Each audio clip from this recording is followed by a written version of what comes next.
Hello everyone! Alors aujourd'hui, je vais vous présenter une unité que vous pourrez découvrir dans notre nouveau manuel destiné aux élèves suivant la spécialité anglais-monde contemporain dans le cadre du cycle terminal. Cette unité s'appelle The World Drugstore. Alors qu'est-ce que c'est que cette pharmacie du monde? Eh bien cette grande pharmacie du monde, ce qu'on appelle métaphoriquement comme ça, c'est l'Inde. L'Inde qui est en effet un des plus grands producteurs et un des plus grands exportateurs de médicaments. Et on ne le réalise pas forcément, mais dans l'année qui vient de s'écouler, l'Inde a joué un rôle central dans la gestion de la pandémie. On peut prendre par exemple l'exemple de l'hydroxychloroquine dont on a beaucoup parlé, eh bien elle est partiellement produite en Inde. Alors en ce moment même, la bataille des vaccins fait rage, eh bien c'est un vaccin indien, le Covaxin, qui vient d'être validé par la revue internationale The Lancet, dont on a beaucoup parlé aussi ces derniers mois. Dernier exemple, l'AstraZeneca, c'est un vaccin développé par le Royaume-Uni, mais dont le brevet vient d'être racheté par un laboratoire indien qui s'engage à en produire en quantité industrielle. Ah, je vous rassure tout de suite, l'objectif n'est pas uniquement de parler du Covid à des élèves qui vont avoir entendu parler de ça et qui vont l'avoir vécu à 100% depuis un an. C'est aussi de prendre du recul pour voir que finalement cette place prépondérante de l'Inde dans l'industrie pharmaceutique à l'échelle mondiale, elle se joue depuis longtemps. On vous propose par exemple un article qui permettra d'expliquer le rôle de l'Inde par exemple dans la production de médicaments génériques à destination des pays en voie de développement, par exemple dans la lutte contre le sida.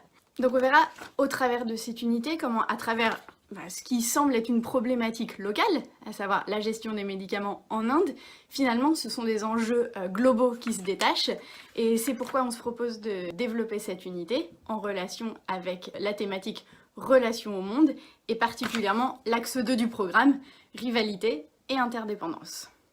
Alors maintenant, si on essaye de rentrer un peu plus dans le contenu de l'unité, on peut se dire que qui dit laboratoire pharmaceutique, dit sciences et technologies, innovation, et forcément dans tous ces domaines, dit concurrence. Mais qui dit ça dit aussi protection juridique, dépôt de brevets, et au travers de cette unité, on va voir comment se met en œuvre cette rivalité, que ce soit sur le plan de l'innovation scientifique et technologique ou sur le plan légal de la protection juridique avec par exemple ce qu'on appelle le evergreening que vous pourrez découvrir et faire découvrir à vos élèves au travers d'une infographie et d'un document vidéo. On voit aussi dans cette unité que finalement, la production de médicaments, c'est plein de choses. C'est l'industrialisation, c'est le cadre, mais c'est aussi des ingrédients. Évidemment, il n'y a pas de production de médicaments sans des ingrédients. Or, l'Inde importe la plupart des ingrédients chimiques nécessaires à la production de médicaments de Chine. Ce qui crée nécessairement entre ces deux pays un fort lien d'interdépendance. Enfin, on se doute que derrière ça, il y a des enjeux financiers très puissants. Dès qu'on parle d'innovation, de technologie, de finance, de relations entre les deux différents pays à l'échelle du monde, on entre très rapidement dans des enjeux de diplomatie. Et c'est ce qu'on propose aussi de découvrir au travers de cette unité, la façon dont l'Inde est susceptible de déterminer ses rapports aux autres pays grâce à cette position qu'elle a sur le marché du médicament. En sachant que ces relations entre les différents pays sont à la fois des relations concurrentielles, on propose par exemple un article sur le projet d'Amazon de s'implanter sur le territoire indien au travers de pharmacies en ligne, et aussi des relations de coopération. En tâche finale, on vous propose pour cette unité de faire écrire à vos élèves une tribune. Et pour ça, on a développé ici le concept de tâche filée, c'est-à-dire qu'à l'issue de l'étude de différents documents, les élèves auront à produire une micro-tâche et qu'on a appelé Step 1, Step 2, Step 3. Et en fait, ces différentes micro-tâches, mises bout à bout, vont pouvoir constituer la tâche finale. L'objectif ici est de varier les approches, de varier les mises en œuvre et de varier les rythmes en classe, et donc c'est intéressant aussi de voir comment finalement chaque étape de la réflexion et de la problématisation est aussi une étape de la construction du projet final. J'espère vraiment que cette unité vous plaira. Moi, c'est une unité sur laquelle j'ai beaucoup aimé travailler.